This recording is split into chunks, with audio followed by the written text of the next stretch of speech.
Assalamualaikum warahmatullahi wabarakatuh. Perkenalkan, nama saya Santi Nuraini dari kelompok 4. Saya dengan kelompok saya, Ramdhani dan Farhan, akan menjelaskan mengenai arsitektur von Neumann. Arsitektur von Neumann ditemukan oleh John von Neumann pada tahun 1903 sampai 1957. Arsitektur von Neumann rata-rata sudah digunakan pada arsitektur komputer saat ini. Arsitektur von Neumann adalah sebuah komputer dengan memori tunggal pada data dan instruksi serta eksekusi dan instruksi secara berurutan, berbalik atau berlawanan dengan konsep Harvard yang memiliki memori terpisah antara data dan instruksi yang dilakukan secara masing-masing atau terpisah. Inti dari komputer von Neumann adalah CPU atau Central Processing Unit yang terdiri dari 3 bagian. Yang pertama ada ALU, Arithmetic and Logic Unit, yang kedua ada Control Unit, dan yang ketiga ada Register. Kemudian CPU akan melakukan interaksi dengan memori serta mekanisme I/O atau input-output. Kemudian setelah itu, CPU akan melakukan sebuah pemrograman komputer yang tersimpan dalam memori, lalu melakukan pengoperasian oleh input dan output. Pada bagian ini disambungkan oleh kawat bus. Inti dari komputer von Neumann adalah bahwa setiap data dan instruksi dilakukan secara berurutan atau secara bersama-sama. Struktur utama pada CPU ada 3. Yang pertama ada ALU, Arithmetic Logic Unit, yang kedua ada Control Unit, yang ketiga ada Register.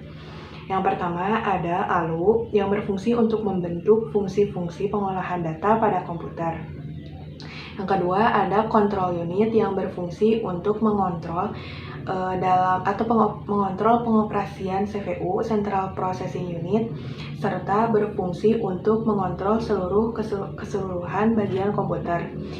Fungsi lainnya adalah ada untuk mengendalikan proses input-output, menyimpan data yang diinstruksikan pada memori, kemudian untuk melihat kinerja dari memori utama, serta untuk mengendalikan pengoperasian pada ALU. Kemudian register yang berfungsi sebagai penyimpanan internal dalam CPU. Pada tahun 1946, John von Neumann bersama dengan koleganya membentuk sebuah komputer penyimpanan yang dinamakan dengan IAS atau Computer of Institute for Advanced Studies. Memori IAS terdiri atas 1000 lokasi penyimpanan yang disebut dengan Word. Word terdiri atas 40 binary digit, data maupun instruksi disimpan dalam memori, sehingga data maupun instruksi harus dikodekan dalam bentuk biner. Setiap bilangan terdiri atas sebuah bit tanda dan 39 bit nilai. Sebuah Word terdiri atas 20 bit instruksi dengan masing-masing 8 bit kode operasi dan 12 bit alamat. Selanjutnya akan dijelaskan oleh Ramdhani. Struktur detail komputer IAS. Memory Buffer Register (MBR) berisi sebuah Word yang akan disimpan di dalam memori atau digunakan untuk menerima Word dari memori. Memory Address Register Mark untuk ditentukan alamat Word di memori untuk dituliskan dari MBR atau dibaca oleh MBR. Instruksi register IR yang berisi instruksi 8 bit kode operasi yang akan dieksekusi. Instruksi buffer register atau MBR digunakan untuk penyimpanan sementara instruksi sebelah kanan Word di dalam memori. Program counter VC berisi alamat pasangan instruksi berikutnya yang akan diambil dari memori. Akumulator atau S dan multiplier count atau MK digunakan untuk penyimpanan sementara operand dan hasil awal. Arithmetic, kumpulan operasi-operasi yang dibentuk oleh awal. address modify. Instruksi-instruksi yang kemungkinan pengubahan alamat saat dikomputasi sehingga kemungkinan fleksibilitas alamat yang tinggi pada program. Secara umum, struktur dari komputer IaaS yaitu ada 4. 1. Memori berfungsi menyimpan data atau instruksi. 2. Arithmetic logic unit atau berfungsi mengolah data linear. 3. Control unit berfungsi memberitahukan instruksi-instruksi di dalam memori. 4. Mekanisme atau input-output berfungsi untuk menginteraksi dengan lingkungan eksternal luar. Ini adalah elemen arsitektur Neumann, yaitu ada 3. 1. Prosesor, inti pada pemrosesan komputer.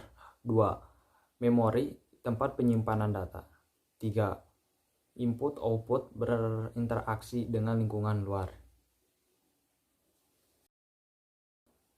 Kriteria meskipun Neumann mempunyai subsistem hardware dasar yaitu CPU, memori, dan input-output merupakan stored program komputer, menjalankan instruksi berurutan, mempunyai jalur fetch antara memori dan CPU.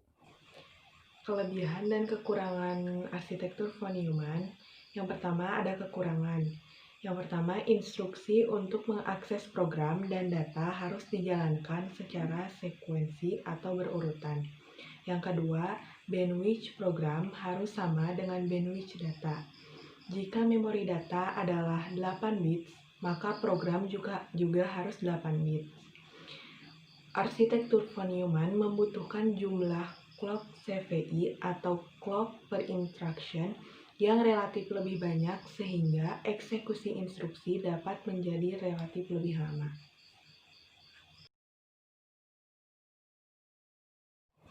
Kelebihan dari arsitektur von Neumann. Yang pertama, prosesor tidak perlu membedakan program dan data. Prosesor tipe ini tidak memerlukan kontrol bus tambahan berupa pin, input atau output khusus untuk membedakan program dan data. Yang kedua, device eksternal sudah ada di dalam satu chips. Yang ketiga, fleksibilitas pengalamatan program dan data. Biasanya, program selalu ada di ROM dan data selalu ada di RAM. Perbedaan arsitektur von Neumann dengan arsitektur Harvard. Yang pertama, arsitektur von Neumann menempatkan program ROM atau read-only memory dan data atau RAM random access memory.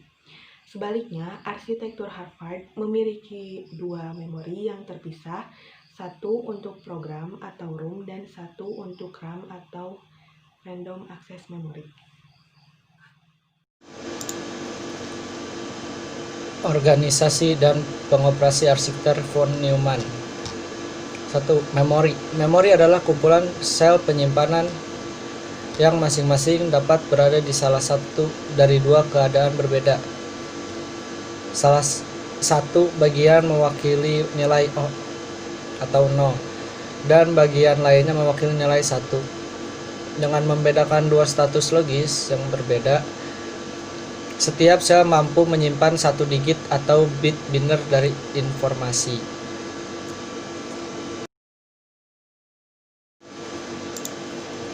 CPU mengidentifikasi kata yang ingin dibaca atau ditulis dengan menyimpan alamat uniknya dalam register alamat memori khusus MAR. Register untuk sementara menyimpan nilai di CPU.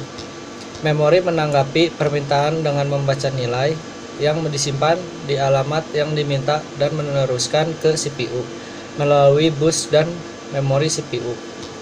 Nilai tersebut kemudian disimpan sementara di memori buffer register atau MBR, terkadang juga disebut memori data register, sebelum digunakan oleh unit kendali atau ALU. Untuk operasi tulis, CPU menyimpan nilai yang ingin ditulisnya ke dalam MBR dan alamat yang sesuai di MAR. Memori kemudian menyalin nilai dari MBR ke alamat yang ditunjuk oleh MAR.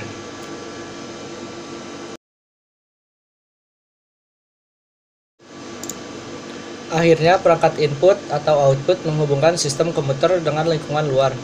Perangkat ini memungkinkan program dan data untuk dimasukkan ke dalam sistem dan menyediakan sarana bagi sistem untuk mengontrol beberapa jenis perangkat keluaran. Sekian presentasi dari kelompok 4. Wassalamualaikum warahmatullahi wabarakatuh.